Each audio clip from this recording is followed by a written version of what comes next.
Good morning, everyone. Welcome to our webinar today. It's the first of a series of webinars that DSO entity intend to organize around one of our paper that we published last year.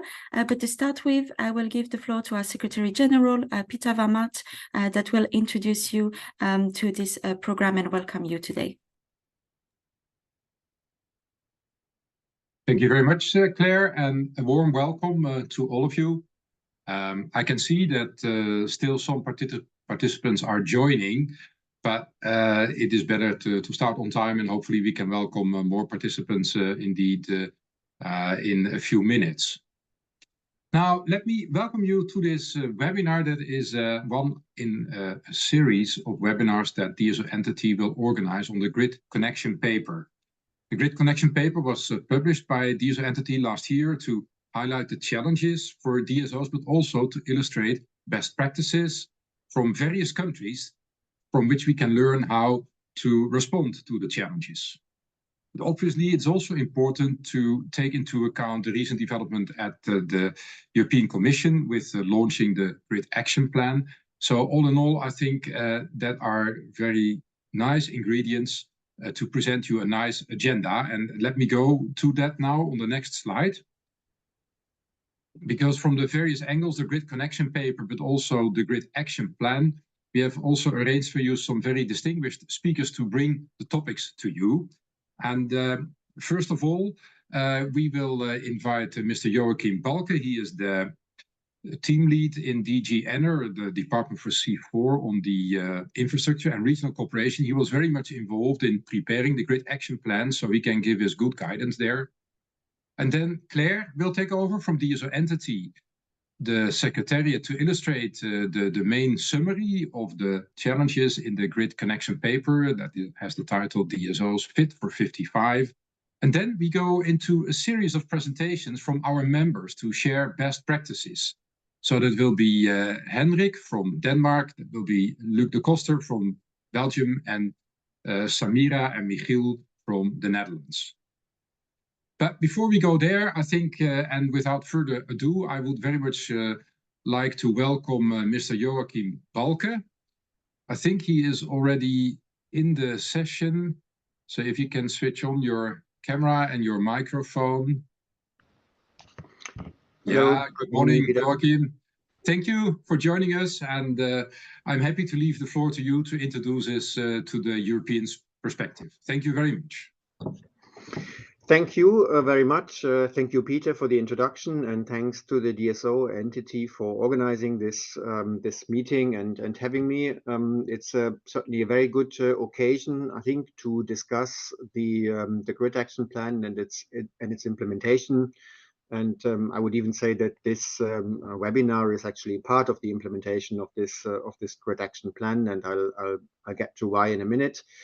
So perhaps just to try to give you a brief introduction to the Grid Action Plan, which you're probably familiar with by now, and we can go already to the next slide.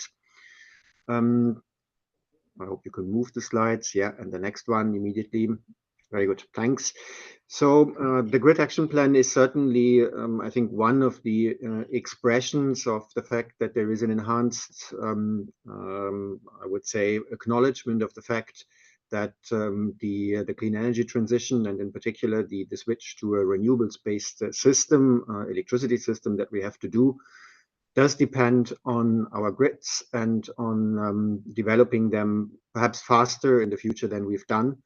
There are a number of studies out there which have shown how massive the investment needs in grids are going to be. We have put forward this figure of 584 billion by 2030, which you can see there.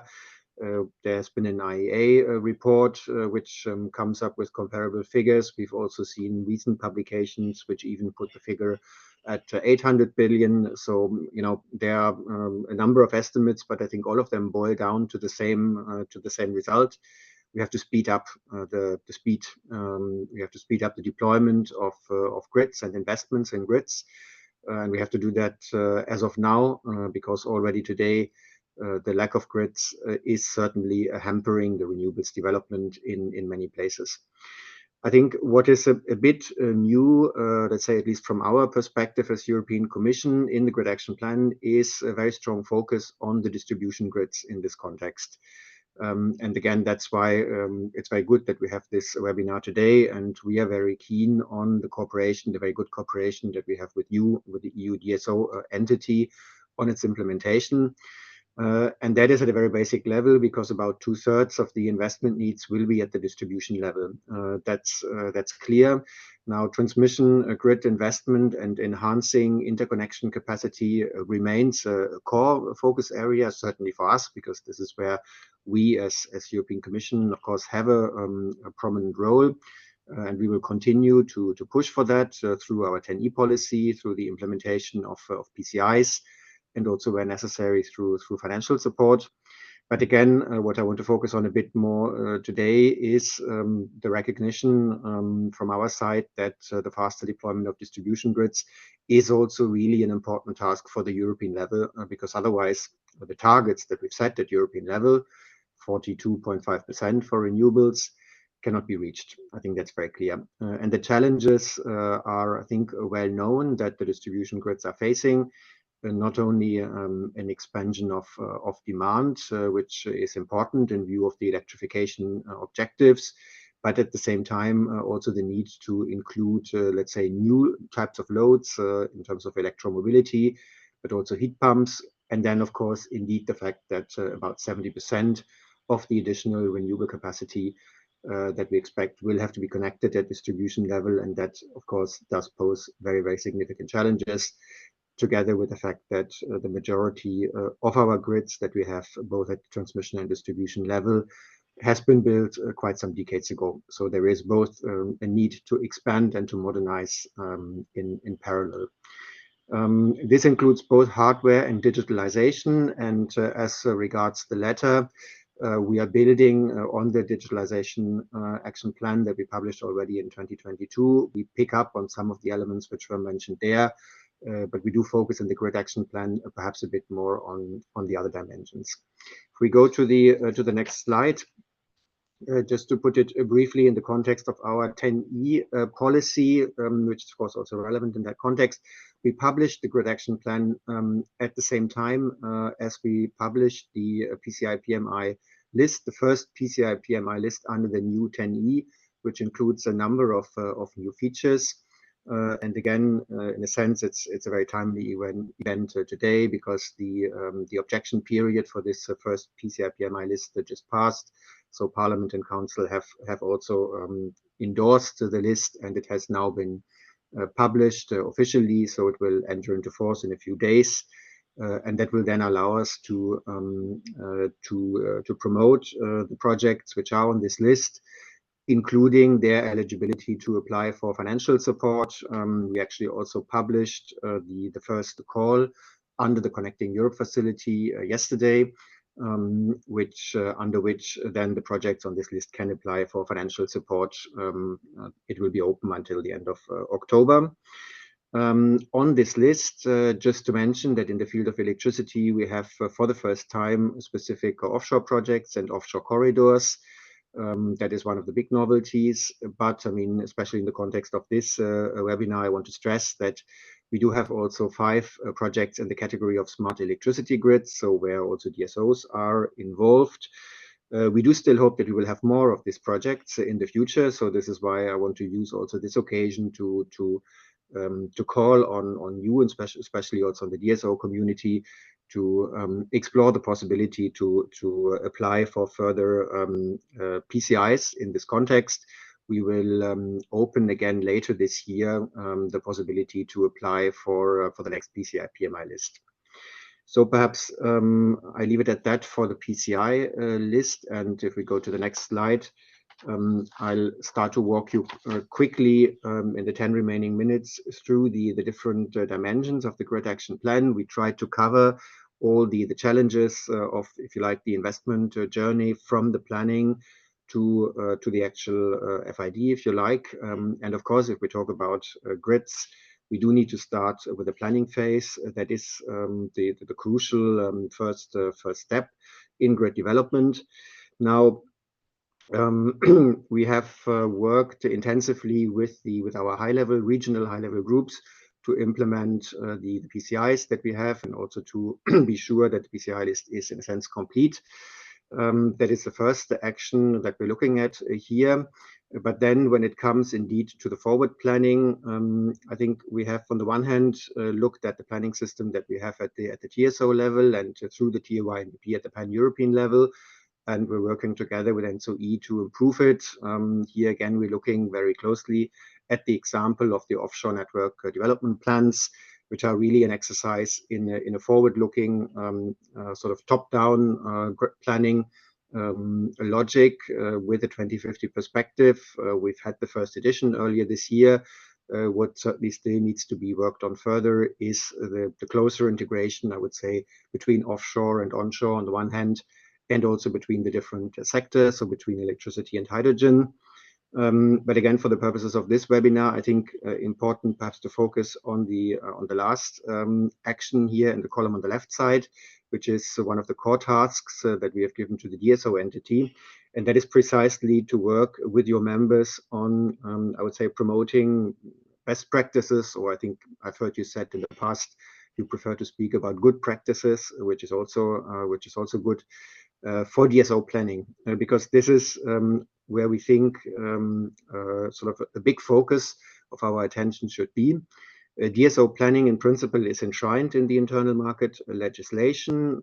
There is an obligation for having planning at DSO level every 2 years with a 5 to 10 year horizon, with the usual threshold, of course, applying. But the legislation is only one element. What we really need to do is to help DSOs to do this forward planning in a good and robust manner, because that is, of course, in a sense, a much bigger challenge at the DSO level than it is at the TSO level. This is why this is actually one of the first deliverables of the Grid Action Plan, where we have set a deadline for middle of this year. So this is why you as DSO entity are working on this very intensively, and I'm certainly looking forward to the kind of good examples that will come from that way. It will be one of the core issues that we will tackle in the upcoming Copenhagen Forum this summer at the end of June. Now, planning is very closely related to the second issue that we've addressed, the regulatory incentives. Grid investment obviously depend on the regulatory system. I think that cannot be stressed often enough. And in particular, one element that we're talking about a lot these days is the question of how to incentivize or how to enable anticipatory investment. So investment which, in a sense, looks ahead and serves a demand that is expected, but perhaps not yet 100% corroborated. I think there is a growing consensus that these kind of grid investments are necessary. That requires a very close collaboration with the regulators who have to approve such investments in order to give them, I would say, the comfort to approve such investments so that they can be reflected in the tariffs, and that regulators are comfortable with such investments not becoming stranded assets. And again, this is very closely linked to the question of planning at the DSO level and how to improve it, because ultimately these DSO plans will be a key tool in ensuring that regulators are able to approve such investments. So we will have also guidance on anticipatory investment in a second step. So until, let's say, the end of this year or early next year. Another core action, and then on the regulatory side, another gap that we have identified is linked again very closely to the offshore developments and the question how cost sharing can happen in such an offshore context, perhaps more widely than it happens today. This is something on which we as Commission will produce a guidance until the middle of this year also. Perhaps if we go to the next slide. Here, I think the next chapter is also of very high relevance for our discussion today and for the work of the DSO entity. This is on the question of how to actually use the grids that we have already more effectively, how also to make them smarter. It is, of course, a key component. So again, here two challenges that we've tried to tackle. The first is connected to the famous grid connection queue. So the fact that there is a lot of renewable projects today out there who cannot connect to the grids. And of course, grids do need to expand. There's no way of getting around it. But until they do, there is probably still a lot of benefit to be gained by enhancing the transparency on where there is grid capacity still available. And this is why here we've tasked both NSOE and the DSO entity to work on this transparency of grid capacities which are available, and to come up with a definition of hosting capacities. Again, something on which you've started to work intensively. The second part of this chapter concerns the question of how to promote the uptake of smart technologies more than it is implemented today. Again, a lot of these technologies are in principle available, and it is on the one hand a question of, again, I think, visibility and promoting them. This is why we have tasked NSOE and the DSO entity to update the publications in this regard, the Technopedia, to promote these technologies. But then secondly, again, it is a regulatory issue, again, one which is in principle well known, because it does require recognition of the additional OPEX, in particular by the regulators. But here again, there are models out there which have been tested in some regulatory systems, be it based on a TOTEX approach, or be it based on benefit sharing approaches. But again, these regulatory approaches need to be taken up more broadly by regulators, and this is why, again, here we've tasked ACER to promote them. On financing, just a very few words. It is very closely linked, again, to the regulatory system, to having a robust regulatory system. This is the first and foremost conditions, of course, for DSOs and TSOs to be able to tap into also financial markets, to get access to loans. We have started, nevertheless, a specific dialogue within the investor dialogue, also a dialogue with the EIB, on what might be needed in terms of additional instruments here to leverage financing, because for some grid operators, these enormous investment needs that we've tried to quantify will certainly mean a stretch on their balance sheets, and it might, in some cases, indeed be necessary to offer them additional tools to leverage these both equity and debt up to the level of investments needed. Then there is also a very important role for the EU budget. I mean, not only for the Connecting Europe facility, but also for the much bigger funds which are available, but where member states play a key role. This is why we've started talking to member states on how they can use these funds in the area of regional funds, also the RRF. Now, a lot of, I mean, there are definitely a lot of good examples out there where member states have used these funds for DSO investments in particular, but there are also still a lot of unused funds in these areas. And there is still a lot of programming or reprogramming to be done. And there is a value in attracting member states' attention to the importance of grids in this context. Next slide, on permitting, just to say that this remains probably the number one issue also for grids, which is slowing down the development, the deployment of grids in real life. This is why we need to continue working on it. Perhaps not so much by passing additional legislation, because there is a lot of legislation in place now, both through the 10E, but also through the emergency regulation and the RED, which also cover grids. But these need to be implemented. We think we do also need to look again, in particular, at the environmental guidances, both on the Natura legislation and on environmental impact assessments, and how these can be done in a way that doesn't slow down the process. And perhaps the one thing I want to stress here is the Pact for Engagement. This is very much on the question of how to ensure that there is public acceptance and involvement from an early stage onwards. This pact has been signed by numerous entities, including yourselves, the DSO entity. And the whole idea is basically to ensure that public outreach becomes an integral part also of the structures of grid operators, but also of ministries, and that regulators recognize this also then in when they look at grid development and the costs which accrue in that context.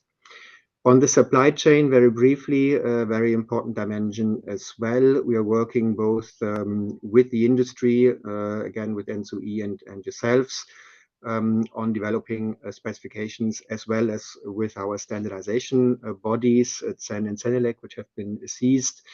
This can result in standards, but it doesn't have to result in standards. There are also tools which are in a sense more flexible below that, but the idea is the same. I mean, this is what we hear time and time again from technology providers. We do have a much too wide spectrum of different technology requirements in Europe today, which do make it very, very difficult for the technology providers to scale up their production capacities as they will have to. I'll come to the last slide and close with the next steps on the implementation. So after the adoption of this grid action plan, which took place at the end of November, was presented on the PCI days, we have started to work intensively with many organizations on the implementation. It is an action plan which in principle looks more at the short term, so for the next year and a half. There are numerous formats which have looked at the different actions. I mean, our high-level groups with the member states. There has also been a dedicated discussion in the Clean Transition Dialogue, which is run by Executive Vice President Šefčovič. And the central platform, if you like, to take stock of the delivery of the actions is certainly the Copenhagen Forum. We'll have the next one on the 27th, 28th of June. And as I said earlier on, one of the key deliverables there will be certainly on DSO grid planning, and that's why, once again, all our thanks go to yourselves, Peter, and your team at the DSO entity for working on this very intensively. That's all from my side. Thanks a lot, and looking forward to the discussion. Thank you very much, Mr. Balke. We were very happy to have you with us today, and also very happy to be able to see that this webinar is also considered for you as part of our action supporting the delivery of the Grid Action Plan, and we really look forward to continuing cooperating in the next couple of months, especially ahead of Copenhagen Forum, which will be the first key milestone when it comes to the delivery of the Grid Action Plan. We thank you very much. Moving towards the next part of this webinar, before introducing you to our experts for very best practices, which I'm very sure that from the audience you're really looking forward to hearing, I will give you a general presentation of why we had this webinar. So as from DSO entity's side, what we wanted to do was raise awareness around one of our latest publication in November 2023, our paper, DSO's Fit for 55, challenges, best practices, and lessons learned. And actually this paper was really timing with the publication of the Grid Action Plan. So this webinar is not only meant to raise the awareness around the findings of our paper, but also be part of the delivery of the Grid Action Plan and DSO entities' activities in supporting the European Commission in delivering this important plan. Our paper, we wanted to raise awareness around the findings, and this is what I will introduce to you in a moment, because what we looked at was really showing the relevance of the grids when it comes to the European energy transition, but also working very heavily with our members for months into last year on identifying challenges, but not only the challenges, but also looking forward to potential solutions that could be helpful for grids in Europe as a whole. But if we move to the next slide, let's take a step back first to have in mind that 2023 was a key year when it comes to grids. Among us, we call it a momentum. It was a strong but also political recognition for the relevance and the role of grids when it comes to achieving EU's energy and climate targets. After having been invisible for quite some years, the grids are now at the center of the agenda and in the spotlight. I won't go over the slides too much into detail, but you see here that The Economist dedicated one of the cover of a magazine writing "Hug pylons, not trees." But also a very key and insightful report was dedicated by the International Energy Agency to the electricity grids and the role that they play to secure the energy transition. And of course, but not the least, the publication of the Grid Action Plan by the European Commission, as already introduced by Mr. Balke at the beginning of this webinar in November last year. This Grid Action Plan is the sign that the grids are put at the center of the European agenda. And to quote Kadri Simpson, Energy Commissioner, that without power network fit for purpose, we won't be able to deliver on the European Green Deal's objectives that were set. But of course, as mentioned by Mr. Balke, the momentum did not end in 2023, and a lot of other dialogues were organized already this year, and with the next meeting in April next week with an informal energy council that will be dedicated to the grid topics and challenges to be discussed among the member states. If we move to the next slide, all of this show the high relevance of the DSOs, which are the technical enablers of most of the political objectives that were set within the Fit for 55 package and the Repower EU. It shows this relevance, especially also of the distribution level, because when we look at the massive transformation that the energy system will go through, switching to a decarbonized but also digitalized energy system, it will be most and foremost a decentralized one. And with the electrification of transport, more heating and cooling in buildings and in industries, but also the massive amount of renewables that will need to be integrated by the grids, it is very obvious that the distribution grids is especially important because it will integrate and connect most of those new generation capacities. You have here some examples of the targets set at the EU level and the connection and impact on the distribution system operators, the distribution grids. Among them, of course, the very ambitious renewable targets. But we can also mention electrification of transport. The EU has set for objectives 130 million EVs on the road in Europe by 2035.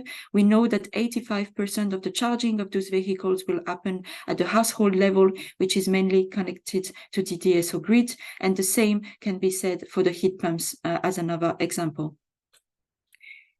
If we move to the next slide, what it means is that, of course, all of this for DSOs means that we are under growing pressure to deliver on the European Green Deal's objective.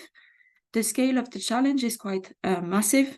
When looking at recent figures, a multiplication by 10 of the connection requests to connect a renewable installation to the grids can be seen in the member states, which obviously put pressure on the grids to manage and answer to those requests, especially knowing that 70% of the renewable capacities will be connected to the DSO by 2030, a figure that is only growing when looking at 2040, raising to 80%.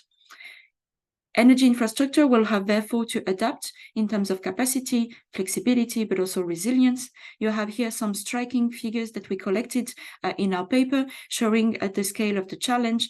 On the right side, you see especially the 5 top countries where the number of connection requests particularly increased, but obviously this can be seen in almost all the member states already and experienced by the DSOs. Some other figures from our members show that, for instance, in France, the biggest DSO Enedis is managing 1 renewable connection every 1.5 minutes. So all those figures shows that for DSOs, the task ahead is big. But if we move to the next slide, what we tried to do as DSO entity to contribute also to the discussion and fulfill our mandate in sharing knowledge with stakeholders and with our members is to discuss all together and try to identify the challenges that are ahead for the DSOs when it comes to achieving Europe's energy transition. We worked for a month with our members, especially with some representative from their country to have a country perspective. And what we have identified is 7 core challenges that you can see on the slide. They all interconnected and experienced by DSOs at different levels in the member states. It goes through what will be the main focus today, capacity constraints, but also others such as permitting or investment and funding, regulatory framework, network tariff regime, high demand in short time, but also challenges that actually are not necessarily always only under the control of the DSOs, which can be seen as more external challenges, which are staffing and skills. These challenges are also very important to secure supply chain and the workforce to deliver the energy transition on the ground, and have also been heavily discussed within the latest high-level dialogues at the European level. With our paper, we did not only want to be problem-oriented, but also solution-oriented. So we did not only look at those challenges, but try for each of them to work with our members to identify best practices, good practices, examples that could provide some guidance to the grids in Europe. And this is what will be introduced later to you by the experts. But before going to this, if we move to the next slide, what happened actually was that with a very good timing. It was published only 10 days before the European Commission published their own grid action plan. And what is quite positive to see is that actually most of the challenges we have identified, actually all of them, were much also those identified by the European Commission. So what it shows is that between decision makers and industries, we all agree on what are the obstacles. And now the next steps are to actually work collectively to find solutions and see how we can improve the conditions in the member states and implement the requirements and make sure that we can deliver the energy transition.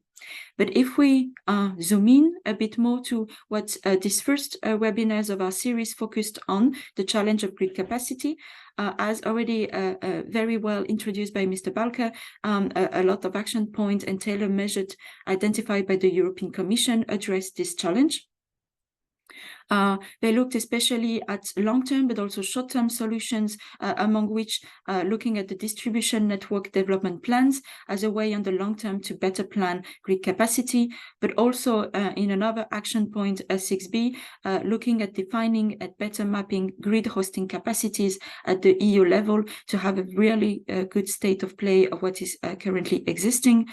For both actions, as mentioned by Mr. Bakker, DSO entity has been identified as a key actor to support this delivery, and we are working very actively and cooperating with the European Commission, but also with NSOE and other stakeholders to make sure that we can deliver on time. If we move to the next slide, and zooming again on some key figures when it comes to the challenge of grid capacity, DSOs are obviously facing in all the member states. We see that the challenge again is quite high. 40% of the European distribution grids are currently older than 40 years, and we know that the electricity consumption will more than double by 2030. This is, of course, have an impact on the DSOs. We know that the grids will have to expand and upgrade, but also use more flexibility solution and have a more efficient use of the existing infrastructure to make sure that we can integrate the massive amount of new generation and new intermittent generation capacities into the grids.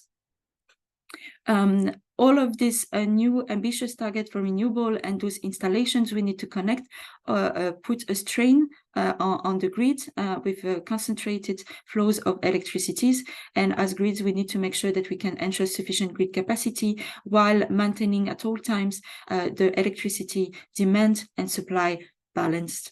On the left, on the right part of the slide, you can actually see a map, which also illustrates how those grid capacity challenge can also exacerbate the risk of grid congestion in the member states. This is a map of the Netherlands. I won't spend too much detail on this one because it will be later more introduced by our experts from the Netherlands. But you can see here the challenge, and it is not only impacted the Netherlands, but also other member states and other DSOs in Europe. If we move to the next slide, the good news is that actually, although the challenges are high, as I already mentioned, and as we have identified in our paper also had as one of the main outcome shows that DSOs are actually in action mode. We're not passive, and these challenges are not a dead end, but we can actually implement measures to mitigate the risk of capacity constraints and capacity congestion. One of the main outcomes of our paper was to collect data with our members to show what currently already exists in terms of capacity maps in the member states. And you can see here now on the slide the outcome. What we have seen with our members is that actually more than 20 member states already have a capacity map in a form or another. It's sometimes it can vary in terms of scale that the capacity maps are implemented. In some countries, the capacity map covers the entire country. It's the case, for instance, in Spain, but also in France, where the map actually covers all the grid capacity for the country. In some other member states, capacity maps are a bit more limited, but they can exist. But different ones can exist and can cover an operation areas of grids. What varies also in terms of this capacity maps that exist currently in Europe is that they're not always produced by the same actor. DSOs are usually involved. Sometimes they lead and they are the ones creating and updating the map. Sometimes it's the transmission system operators. Sometimes it is in cooperation, and sometimes it can also be third parties. But what it shows is that those tools exist currently in Europe. And as DSO entity, we see this outcome of our paper as a first start, which we can share with the European Commission, and I have already discussed, but also on which we can build to be even more specific and deliver on the grid action plans measures. Beyond this capacity map, with our members, we also showed and seen that they implement other initiatives which can contribute to mitigate the risk of grid capacity. They actively working on different initiatives, and we will introduce to you in a moment some of the good practices. What we can see from these measures that DSOs implement is that they try to mitigate the risk on both short terms, but also long term. It can look at improving transparency with not only capacity maps, but also digitalization of connection request processes, but also looking at potential flexibility solutions to incentivize even more grid supportive behaviors among customers. One of the main outcomes also that we have seen and identified is that actually DSOs cannot do it alone. So most of the best practices that you will see can sometimes, that are displayed in our paper, usually also integrate a cooperative approach. So DSOs work with other stakeholders. It can be renewables investors, but also TSOs, but local authorities to work collectively to find solution.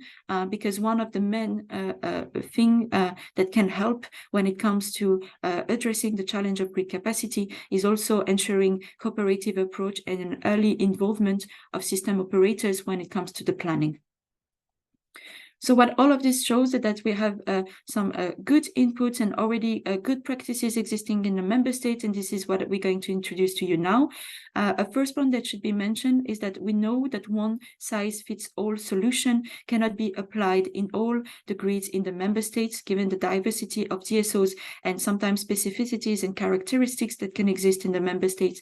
However, we're confident that those good practices are a very good start and can provide guidance, but also support to the grids in Europe to potentially get inspiration to innovate or find solutions that can work in their member state or in their own local operation area. So this is all for my presentation. I will now move to introducing our experts, which will introduce you and present best practices that they have in their countries and how it can benefit and help with this challenge. So we have some best practices from first Denmark, but also Belgium and the Netherlands. And we will start with Denmark. So I'm very happy to introduce to you our expert, Henrik Phil Nielsen, who is a director and head of regulatory affairs in Netskalbet N1, which is one of the largest DSOs operating in Jutland region in Denmark. He will introduce you the best practice of geo-dependent standard connection fee and what its benefits for the DSOs. Henrik, the floor is yours. Thank you very much for joining us today. You were one of the key experts that help us develop our paper, and I give you the floor. Well, thank you, Claire. Is the sound all right? I hope so. Yes, it's perfect. Well, good. Well, I'm going to give you a brief introduction to geographically dependent connection fees in Denmark. And if you can flip the slide. Yes. The purpose of this has been to give a cost-efficient and expedient integration of new energy production and eventually consumption to the grid. And so now we have a system in Denmark where new production plants pay a price for connection dependent on the specific area where it is established and whether there's a surplus of production or consumption in the area. This basically means that if you establish a power plant in an area where there's a surplus of production, you pay a higher connection fee, and vice versa. If there's a higher degree of consumption, you pay a lower price.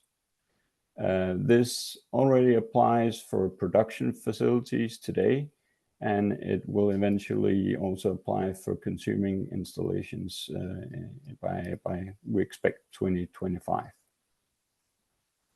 It's important to notice that this only covers for connection fees, which are a proxy for the investments of the production facility or consumption facility. It does not concern the tariff, the running costs of the facility. This is not geo-dependent and not differentiated in the same way. If you can flip the slide. Why did we do this? Well, the basic argument is shown in this map of Denmark. In Denmark, we in general have a surplus of production in the western parts and the rural areas of the country. And this is emphasized by renewable energy and the influx of renewable energy, either because the wind blows more in the western parts or the plants demand more space, and which is prevalent in the rural areas. On the other hand, the main cities and consuming facilities are located in the east, and so you have this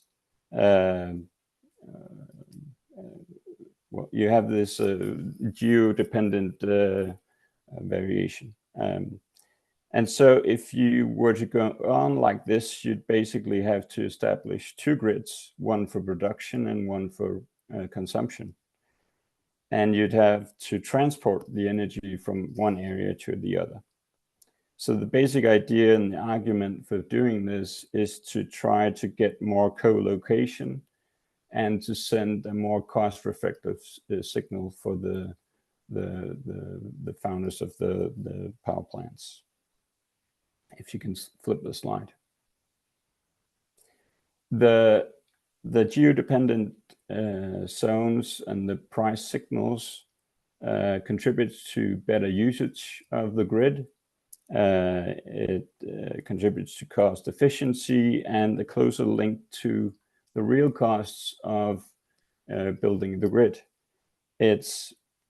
However, it's important to notice that it's not a penalty for establishing a plant in a given area. It's just the link between the costs, the actual cost and the establishment is closer in this way. It also allows for faster grid connections, because if you don't have to establish new grid assets, you can connect them faster. And of course, you reduce the grid loss by transporting less energy for shorter distances. If you can flip again. And so why did we do this, especially now, and why is it a good idea now?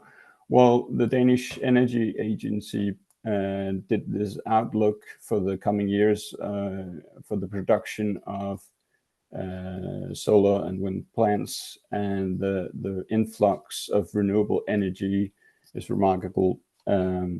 So the influx and the scale of this just emphasizes the situation that I explained in the other slide. And if you flip to the next slide, the influx of consumption, which are mainly in the eastern parts and are increasing faster in the eastern parts, are as well emphasizing this situation.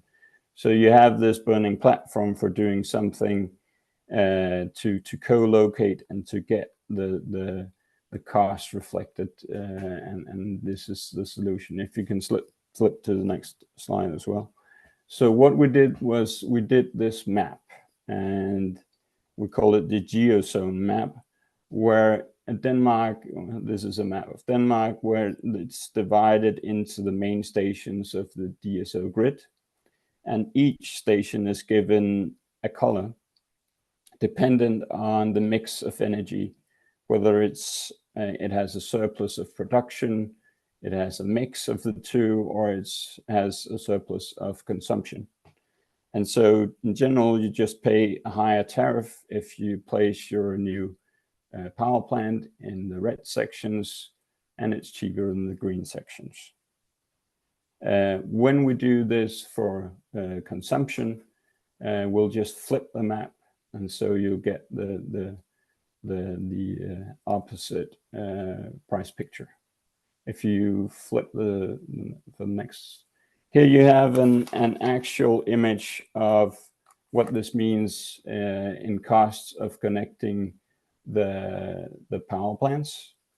And well, this is in Danish kroners, but I hope you can see that there's a huge price differentiation between the red geozones and the green geozones, which means that you get this incentive to place it in the green geozones, and you get the basic argument for thinking about the grid capacity when you place your power plant. Yes, if you flip for the last slide. Of course, we have ideas for improvements. I've already mentioned that we have this map for consumption, geo-dependent consumption, awaiting approval. We also have considerations about reflecting the flow of electricity in the lower levels of the grid. Right now, it's just reflecting the intersection between the DSO grid and the TSO grid. And then we have considerations about aligning DSO tariff design with the TSO tariff design, so that you get the full link between cost and establishment of plants. And then, of course, you should get notice to how often you update this map. And this is basically a trade-off between how predictable the cost of a plant is and the cost reflectivity. If you update it with more frequency, you get a closer link, but then you can't. It's harder to predict what your actual pay is when you plan the facility. Yes, that's it.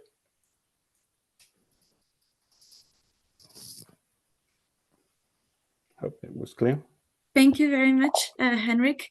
I forgot to mention before that, of course, the audience will have the possibility to ask questions to you and Luc, Samira, and Michael. But at first, we go through the different presentations, and then we will have a Q&A section. So we'll see you soon, Henrik. I'm now introducing the audience to Luc de Costa. Luc, thank you for being with us today. You're Regulatory Manager at Fluvius, an electricity and gas DSOs operating in Flemish cities and municipalities, and you're going to introduce us to the good practice of capacity tariff to implement it in Flanders. I'm giving you the floor. Yes, thank you very much, Claire. Good morning to you all. First, I want to correct. I was regulatory manager. Now I'm a transition manager in Fluvius, so I have a change of job last year. So I just wanted to correct that. Thank you very much for the DSO entity for giving us the possibility to talk about the introduction of capacity tariffs in Flanders. It's very important for us, and you will see that it is closely linked to the challenges of the availability of grid capacity. So if you go to the next slide, there is some commercials here.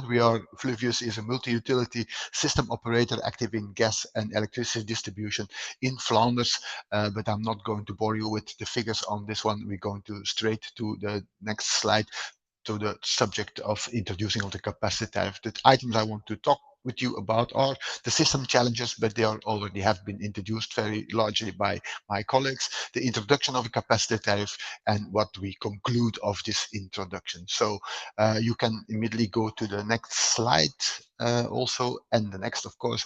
Well, about the system challenges, the simultaneous introduction of decentralized storage, decentralized production, the consumption behavior and the changing of that, electrification of vehicles, heat pumps, etc.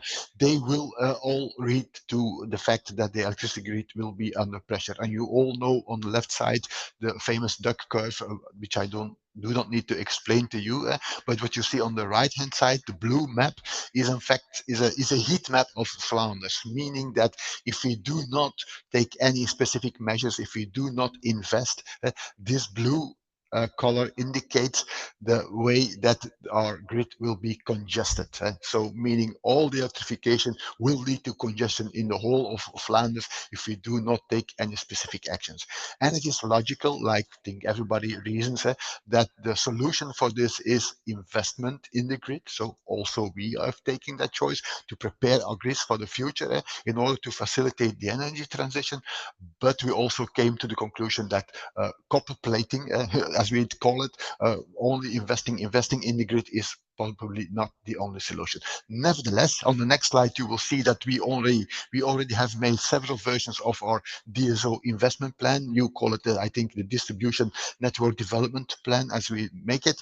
We have made some estimates on the penetration of electrical vehicles, heat pumps, PV, windmills, etc. We put all those figures in our simulation tool in our digital twin in order to translate them to the need of investments and to identify this. We translate this need to investment in our what we call a no regret investment plan. So we have made an investment plan, we have made an agreement on that with our regulator, and we are now scaling up the investments we need to do because we think we need to do investments anyway. Nevertheless, if investing and copper plating is the only solution, then it will be a very costly energy transition that we have to face. And that's why we the mind came up with the next slide. We say there is no one solution for all, but nevertheless, you need to invest in the infrastructure and of the grid, that is for sure, but you also need to make sure that you will evolve on every section of what we call the pyramid, and the pyramid indicates that there is more than only investment. There is also the tariff design, there is flexibility, which is also a possibility to reduce the need for future investments. And in our scale of following orders, that first we see the infrastructure and the investment, that is what we did, but secondly we see that implicit flexibility by tariff design is a very important component to reduce the need of capacity for the grid and to optimize the use of the grid in that matter. So, and that is why we next to the classical flexibility products of and procurement of flexibility, we also have introduced a tariff design with implicit flexibility based on capacity tariffs. So you can go to the next slide, and that's where I want to talk to you about the introduction of a capacity tariff. What have we done? Well, in fact, with together with the introduction of the digital meter in Flanders, the rollout, we have to have an 80% rollout by the end of this year. In the policy paper of our government was described that we could, or we would, or we needed to introduce a capacity tariff with as a purpose to make sure that the grid users would adapt proactively their behavior in order to optimize their use of the grid. You can click further, Claire, because I see there is some animation in that which was not the purpose of this thing. So we have introduced a capacity tariff. It by mainly is a capacity cost driver in the grid tariffs.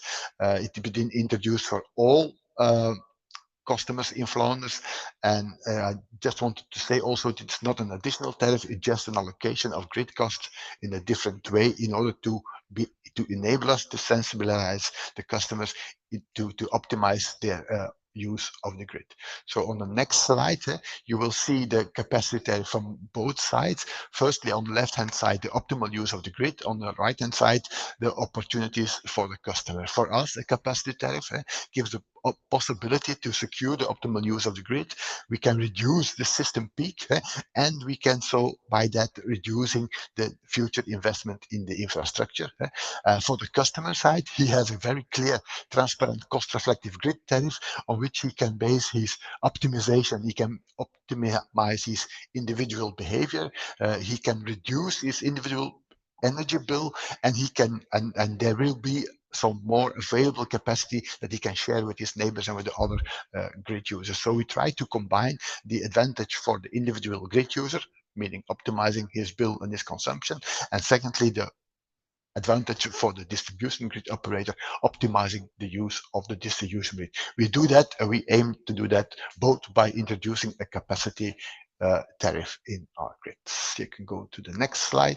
I don't want to go, you can click further, so the complete slide is there. I don't want to go into the details of this slide, but you ought to know that we have a different capacity tariff structure for low voltage customers and for medium voltage customers.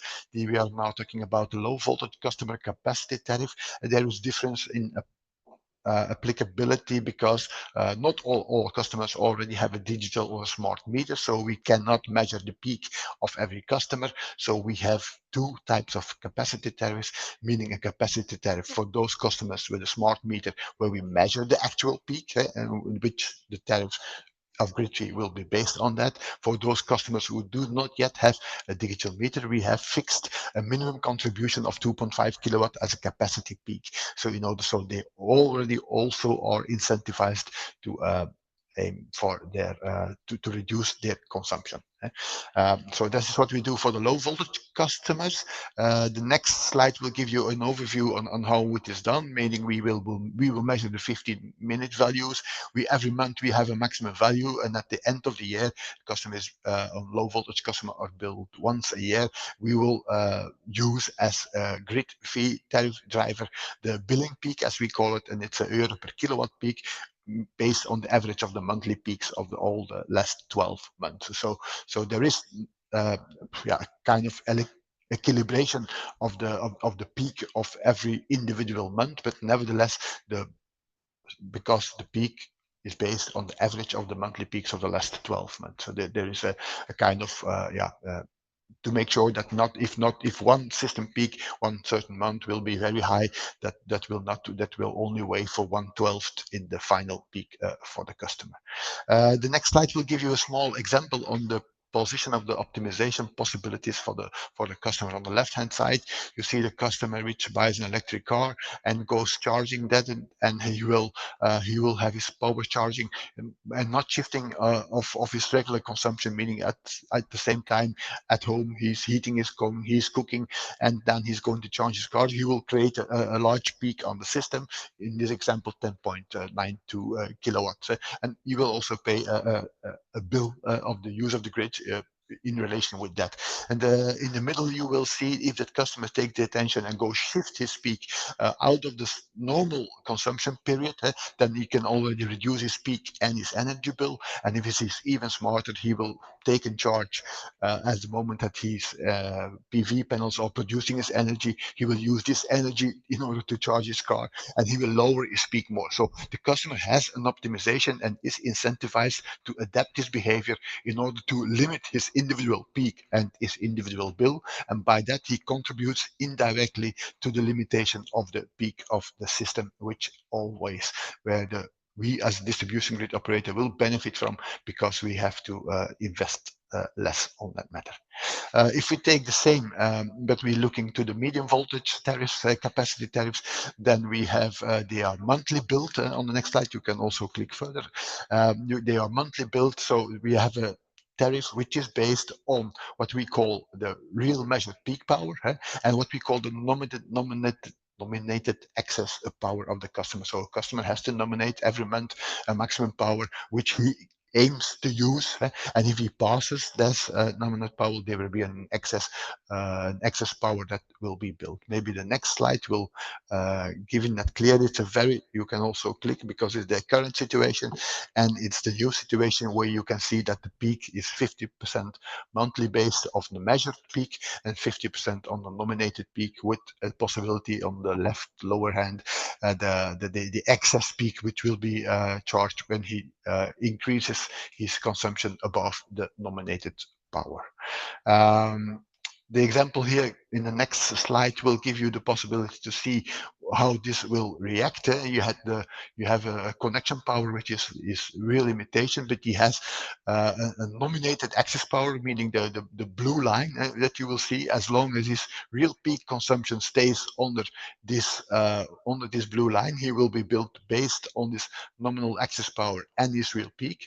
But as soon as he increases or he exceeds his nomination, there will be a penalty for exceedance. So also customers on medium voltage are incentivized to reduce their peak behavior or to control their peak behavior, and they can have a fair financial advantage when they do so.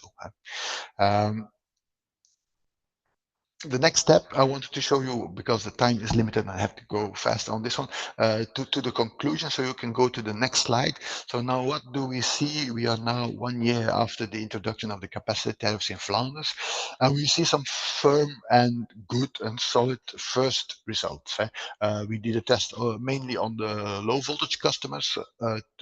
We compared their behavior, only the customers who already had a digital meter beforehand and have them now. So we have a full year in order to evaluate them. And we see some very positive trends. We see that in mean value, the customers reduce their peak with 8.3%. You will say 8.3% a peak reduction. That is not much, because for a customer with a power of 4.5 kilowatt, it's only 150 watts. But if you make the calculation of that 150 watt and you go transpose it to the interface between the transmission system operator and the system operator, you will come to several megawatts, and so there is really a difference. And we see, which is the very good news on this matter, that the specific positive impact, we have them with customers who own the new appliances. And we think that they know the new appliances. We don't know everything, but we see that those customers who historically had a bigger peak, they also have a bigger reduction, meaning those customers with new appliances who are flexible, they can control their peak more. And it's just that type of customer we are aiming for, to make sure that they reduce their individual peak. On the right hand side, you see the figure, and it also gives us some first simulations. With this result, we should be able to reduce our investments after 2035, meaning we have no regret investment plan until 2035. We have to make the investments, but the customer behavior predicts now that the future investments after 2035, we can very strongly limit them if this customer behavior would be confirmed in a further study. What are we doing for the time being? We are further evaluating the results of this of this study of the introduction of capacity tariff, but we also want to see what is the effect on price elasticity, meaning on which price difference, how many euros has the customer have to win to change his behavior. So there is a study going on that matter. The study will be on, if you go 2 slides further, you can see that one slide, excuse me, if you go 1 slide further, one back, yeah, thank you, that you will see that the first results are positive, but just want to see here, but nevertheless, we are now investigating whether yes or no, we will choose to introduce an additional time of use tariff, meaning based on price elasticity study and investigations, we will see that we can further optimize and make more cost reflective the grid tariffs, and we will also investigate whether yes or no customer will react on. The first results on this matter are very positive. It leads to further optimization by individual customers, and it leads to further optimization of the use of the grid. So we are now further investigating it, but it is quite sure that most probably we will introduce additionally to the capacity tariff also the time of use tariffs in order to reduce the impact of the customer on the grid. On the last slide, I want to conclude because time is money here. We know that the electrification will come very rapidly to us, and we are also convinced that we need to invest in the grid, and so do we have a solid base in order to facilitate the energy transition. But nevertheless, we also believe that investments are not the only way to make sure that we can cope with the challenges of the energy transition. And we also look to flexibility not only to explicit flexibility where we procure the flexibility in order to avoid congestion, but nevertheless also in a proactive way by introducing a cost-reflective capacity tariff that will lead to individual optimization for the customer and what will lead to global optimization and reducing the overall system peak and the cost for the distribution grid operator and also the investment. That's what I wanted to tell you. I hope this was clear for you. Thank you very much, Luc. I think it was very clear. And if the audience have questions, you can already put it in the Q&A and we will take them afterwards. Let's now move to the last presentation of best practices from the Netherlands. We have with us Michiel Goks and Samira Rotteville, both works as Senior Advisor Regulatory Affairs for Michiel and Policy Advisor for Samira in Allende, one of the 3 largest DSOs in the Netherlands. And I give them the floor to introduce their best practice on the introduction of flexible connection agreements. Thank you, Claire. I think my video isn't working, so maybe you can start my video, because otherwise people can't see me. But I will start. My name is Samira Rotteville. I work for Alliander in the EU and Regulatory Affairs team. So, yeah, I think it's starting now. Thank you. And together with my colleague Michiel, we're gonna tell something about the flexible connections in the Netherlands. If you can go to the next slide. So first, I will give you a short overview of the Dutch situation and our famous red maps, which Claire just a few minutes before showed you already. We have a lot of grid congestion across the country for demand as well as supply. And despite we're investing a lot in the grids, it's not enough, and we need a lot more flexibility in the energy system. And we expect that the need for capacity is rising even harder in the upcoming years.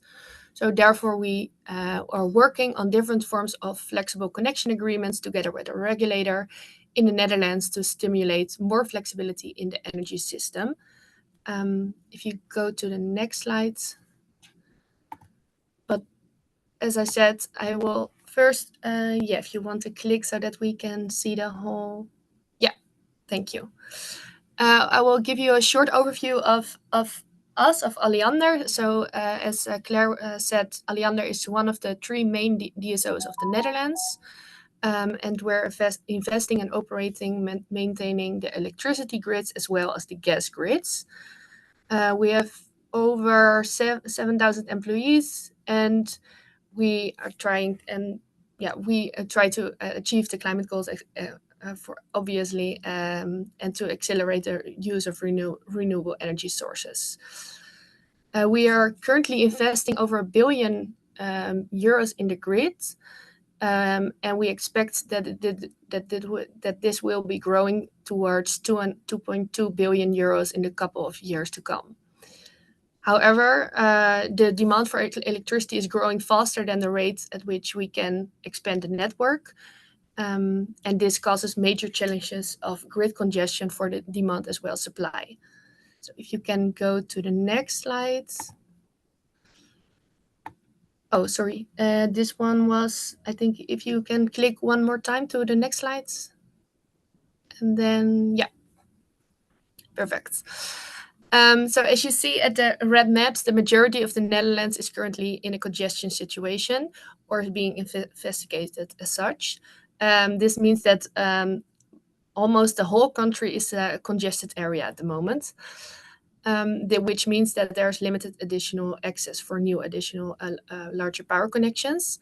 And this is for both demand, as you see at the left picture, as well as for supply. And one of the reasons why this congestion problem is so big in the Netherlands is that we've always been a very gas-driven country, partly due to our gas from Groningen, which you maybe know about. But our energy transition is also the energy transition for example, from the Fit for 55 goals is also taking place in an unprecedented pace. And due to the war in Ukraine, the phasing out of natural gas in the Netherlands is also accelerated. This means that we are facing an exponential growth of electrification, which is caused by several developments taking place at the same time. I will give you a few examples. I think you have in other countries, you are dealing with the same issues, but we have a significant growth of sustainable generation.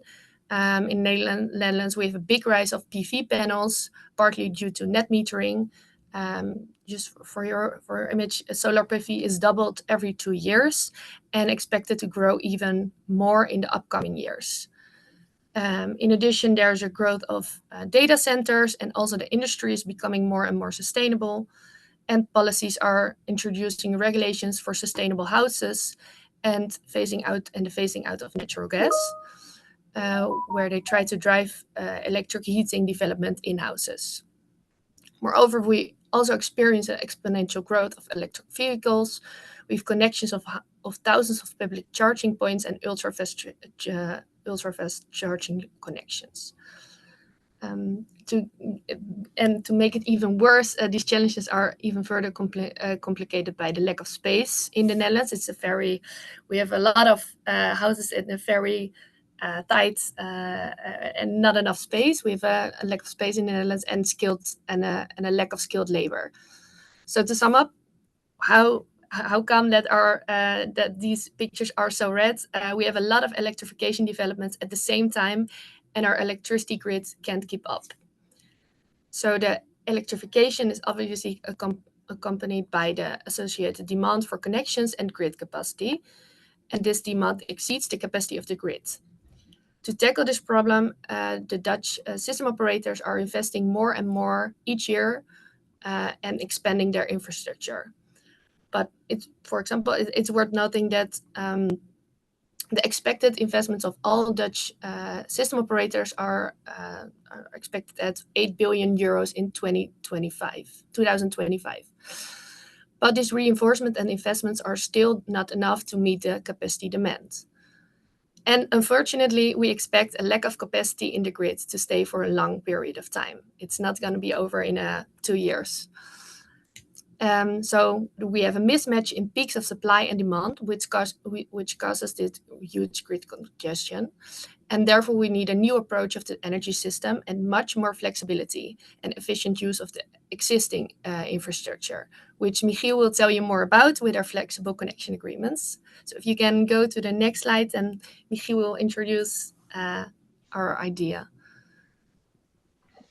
Thank you, Samir. I will tell you a little bit. So next next to investing greatly into the grid and also working together with local governments to smooth the expansion, and we are also looking into various types of flexibility measures, among which tariffs, and we're looking into congestion management, but also into flexible connection agreements, which is what I will tell you about today.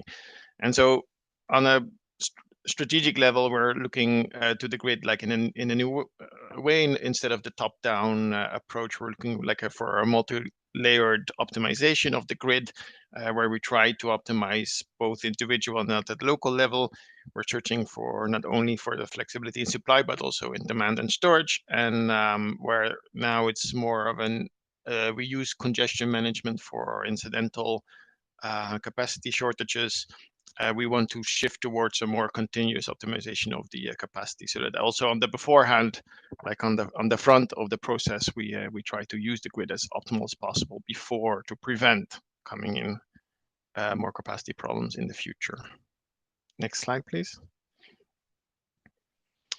So for this, we developed various types of flexible capacity agreements, so flexible connections agreements. And we aim to make sort of a palette of possibilities next to the existing 24/7 right to use the grid. And with this palette, we can cater to different kind of customers that have different types of flexibility. So when we say the map is red, which we saw, that means that at some point or in the near future, or maybe already, the grid capacity uses reaches the technical limit of the redundant capacity. So this means here that the orange line, the orange shape reaches the line of 100%. This might not happen every day. This might, for example, in some areas it only happens during work days, or maybe once a day, or maybe only during winter, which means that it leaves a lot of unused capacity, the dark green area. There's also the non-redundant capacity, which we're aiming to use as if possible for this kind of contract. So we developed 4 types of contract, and the easiest one is we call no guarantees, which means you basically get no right to use the grid unless on a day ahead basis we can sort of we can sort of tell which kind of capacity at which hours is available.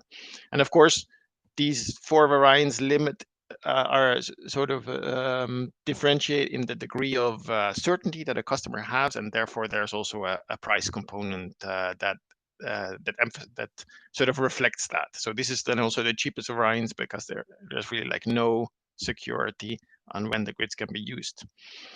Then there's a time slot agreement. So there are certain areas of the net where we can say, like, during the night there is still time, but during the day there is less so, or during the summer there is still time, but during the winter there is less so for the usage of the grid. So we can open up certain time slots during the night or during the summer, and then prevent them from using the grid during the winter or the evening peaks.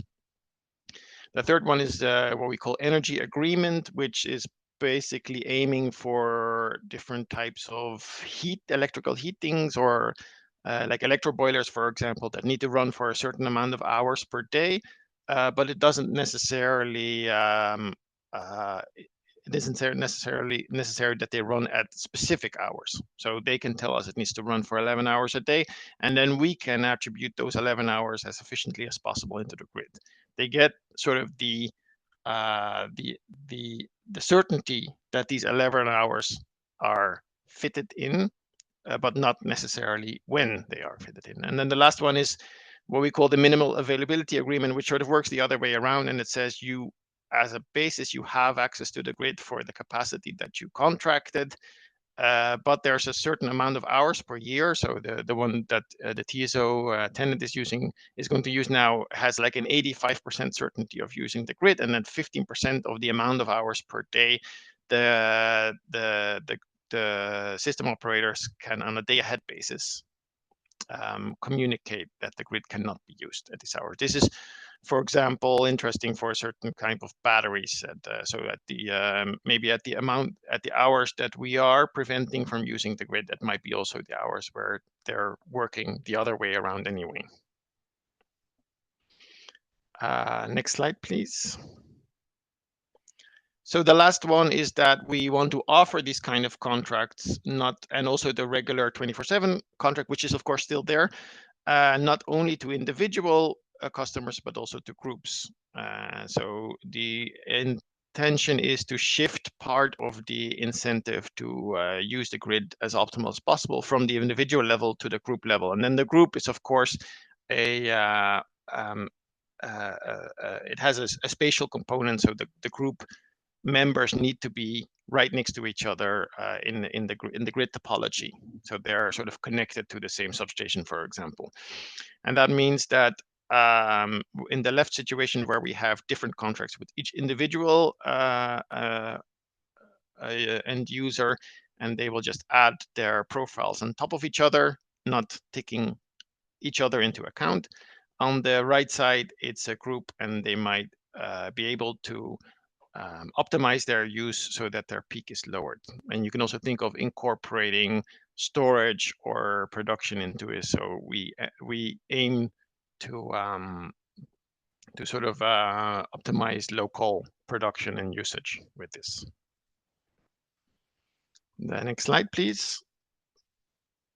So we are implementing these kind of contracts, not all at the same time. So we started out sort of easy, and we're going on a transitional pathway towards making it more complex. So we started out with one of the 4 variants that I described earlier, only used in congestion areas, but as you show on the map, that is most of the country at the moment. And then we're phasing out to using more variants, which can also be used outside of congestion areas. And then the group projects, the group contracts are also being developed. So 2 maybe quick examples. One is the one of e-boilers. I already described it. So we have a lot of sort of gas heaters, large gas heaters, industrial heaters that are electrifying at the moment, and they won't have the space to do so. I mean, the space on the grid, the capacity on the grid to do so. So what we tell them is they tell us how many hours the electro boiler needs to run for each day. They can even sort of make a preference on when that will be, and then we try to incorporate that as much as possible into the grid, and then in the end tell them when they can use the grid for each day. And so you can sort of stack these sort of variants on top of each other. So this for example, the industrial plant has like a base layer of the 24/7 right, which is guaranteed for their regular process, and then they have sort of an energy guarantee, energy agreement for the electro boiler, and then they might have like a no guarantee on top of that to optimize their process. And so you can sort of tailor-made your contract for your own purposes. Next slide, please. This is the last example, which we did a pilot in Amsterdam, and we're rolling out now more out through the country, which is the smart charging of electric vehicles. So instead of it is for mostly for public charging of the vehicle. So instead of having each public charging position it might use, for example, 11 kilowatt at the same time, we optimize them, the ones that are near to each other, to say that you get a base layer of 3.5 kilowatt hours for 95% of the time. So there's even 5% of the time that they can be completely shut down, or lower than 3.5. And then on a day ahead basis, we look how much more than the 3.5 kilowatts we can give these individual charging stations. And there's an option for clustering. So usually in a municipality, there is one service provider that does all the charging points, and then you can cluster them, and you get sort of 3.5 kilowatts for each service point. And so if you have 10 service points next to each other, you get 35 kilowatts, which you can then distribute among each other. And actually, this has very surprisingly little effect on the usage of the poles, because they're not being used all at the same time anyway. It's just that this way we can guarantee that there is no moment where each pole is, or each charging point is using its 11 kilowatt hours simultaneously. And I think that was the last slide. Thank you. Thank you both for another very good presentation. I think we can now move to the Q&A for the time that we have left. So maybe Luc and Henrik can turn on the camera. I'm not sure we will, I see quite a lot of questions, which is very good because it means it triggered discussion and curiosity. I'm not sure we will be able to address all of them, but worst case, if your question hasn't been addressed during our webinar, please feel free to contact us afterwards and we will make sure that we can reply to you afterwards.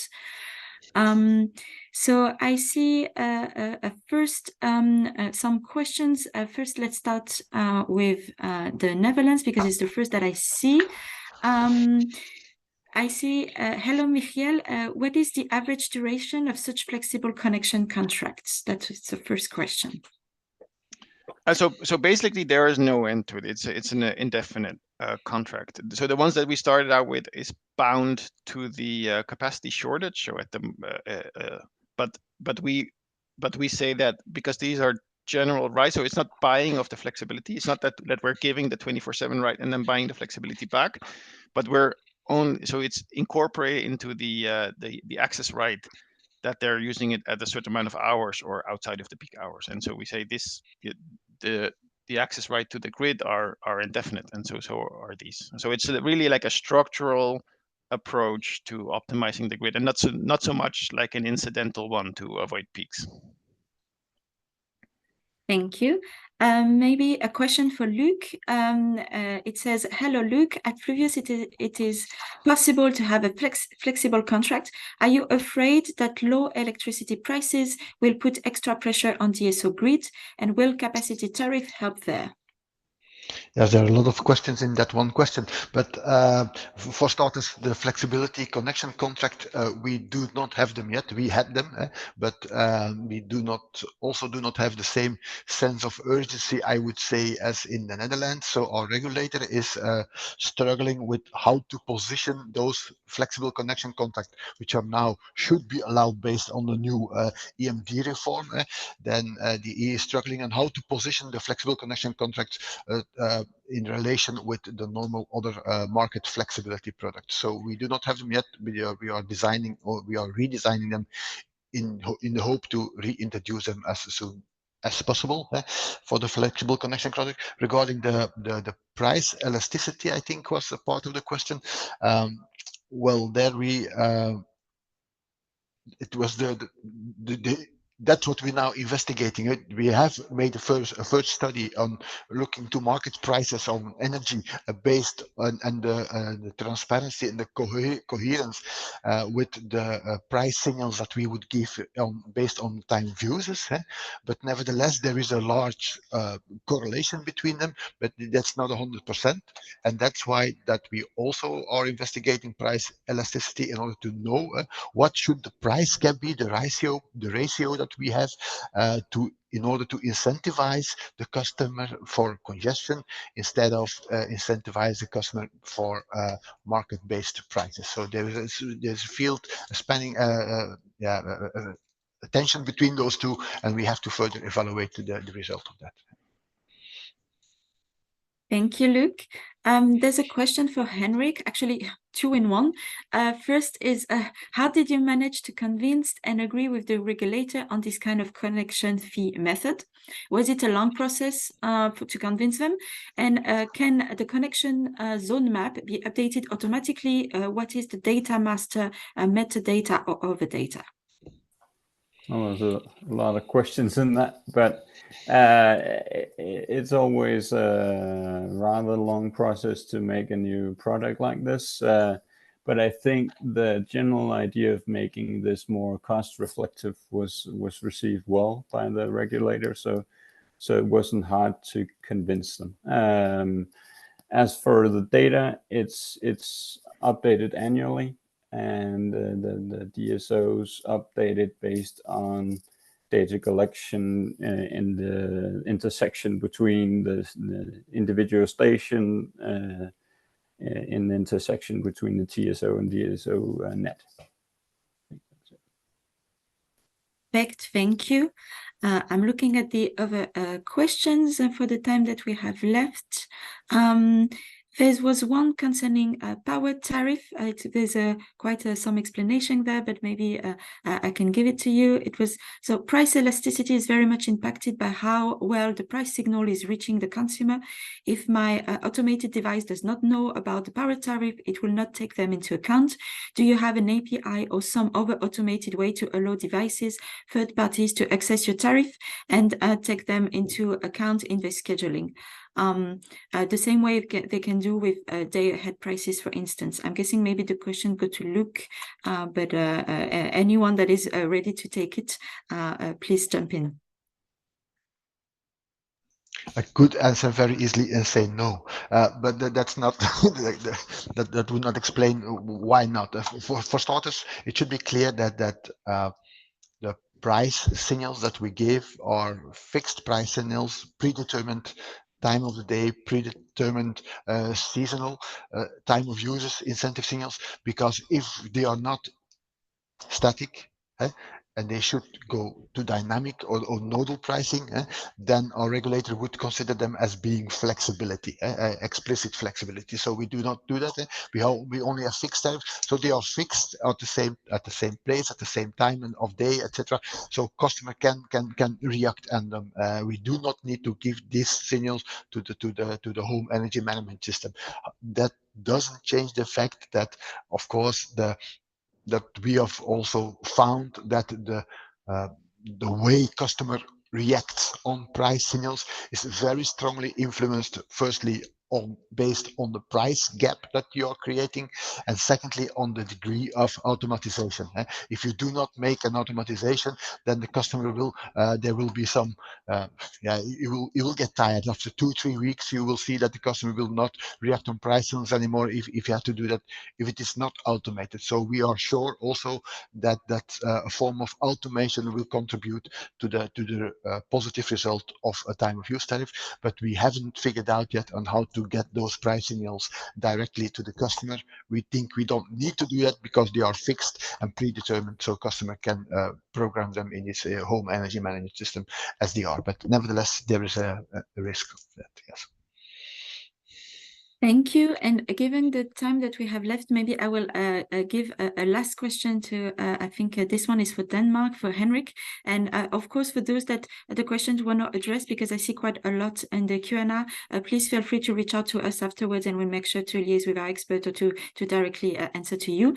For Henrik, the question was, do you intend to have a more granular map for available capacity and with flexibility needs, like storage, for instance? Because you mentioned co-located solutions, so wind, PV, and storage could support each other.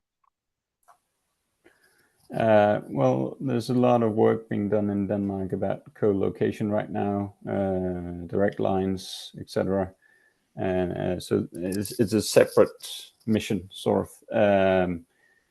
Concerning the idea of co-locating wind and solar at the same site, is a very good idea because the production varies between the two energy sources, and so you could use the same connection rather easily for the both of the production plants. But it's not in the geographical map, but you could easily pay a lower fee in general for a higher production amount if you placed sort of a hybrid production facility in the same place. That's already a possibility. Thank you very much. And thank you to all of you. I will give a bit of a wrap-up remarks. Again, those that wish to contact us for follow-up questions can do it. And I will be very brief because we're already 2 minutes behind schedule and it's a Friday. So I would like to free everyone. But as concluding remark, first, I would like to thank very much the Commission, Mr. Joachim Balker, and the experts for joining us today, and especially the experts because you made also this paper possible. We would have been able to put it together without without you and your very good examples.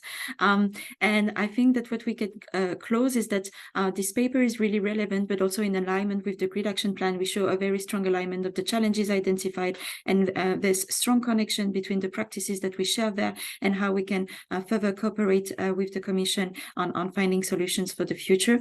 As Mr. Balke mentioned, we have a milestone coming with Copenhagen Forum, and DSO entity will keep working on collecting and building on those good practices.